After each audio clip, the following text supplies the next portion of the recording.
বাইর হই নাই এখনো।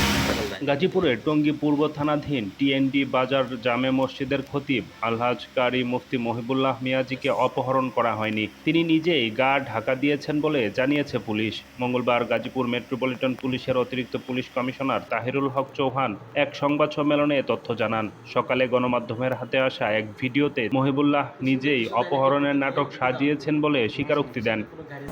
আমি মনে ছিল যে আমি টিকিট করি, কই যাব, আমার খেয়াল হলো যে আমি পঞ্চগড় যাই।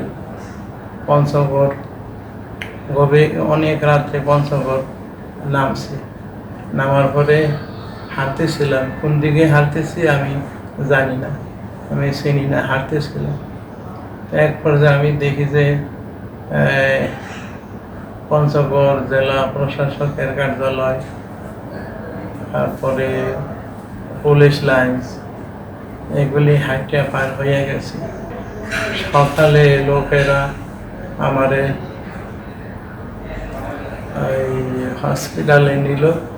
আমি দেখি যে আমি পঞ্চগড় হসপিটালে আছি।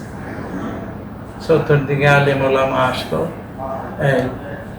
এখন আমি যতদূর আমার এরকম ছোটবেলায় আমার আবার এরকম হয়েছিল।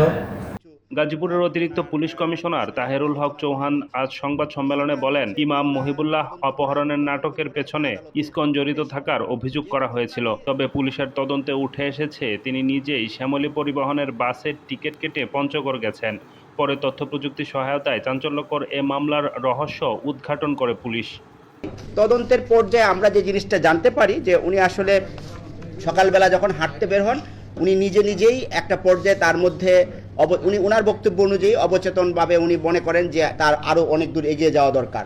তো এরকমভাবে করতে করতে উনি জয়দেবপুর চৌরাস্তায় আসেন এক পর্যায়ে, সিএনজি কোনো সময় অটো, এখান থেকে বাস যুগে উনি ইসে যান আপনার কি বলে সুবানবাগ হয়ে গাবতলী থেকে উনি শ্যামলী পরিবহনের একটা টিকিট ক্রয় করেন।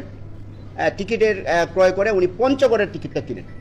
মামলার এজাহারে মহিবুল্লাহ উল্লেখ করেছিলেন, গত 22 অক্টোবর সকাল 7টার দিকে মর্নিং ওয়াকে বের হয়ে টঙ্গী শিলমূল এলাকায় পৌঁছালে টঙ্গী কালীগঞ্জগামী সড়কে একটি অ্যাম্বুলেন্স তাকে পথরোধ করে। পরে অজ্ঞাতনামা 4 থেকে 5 জন ব্যক্তি তাকে জোরপূর্বক অ্যাম্বুলেন্সে তুলে নেয়।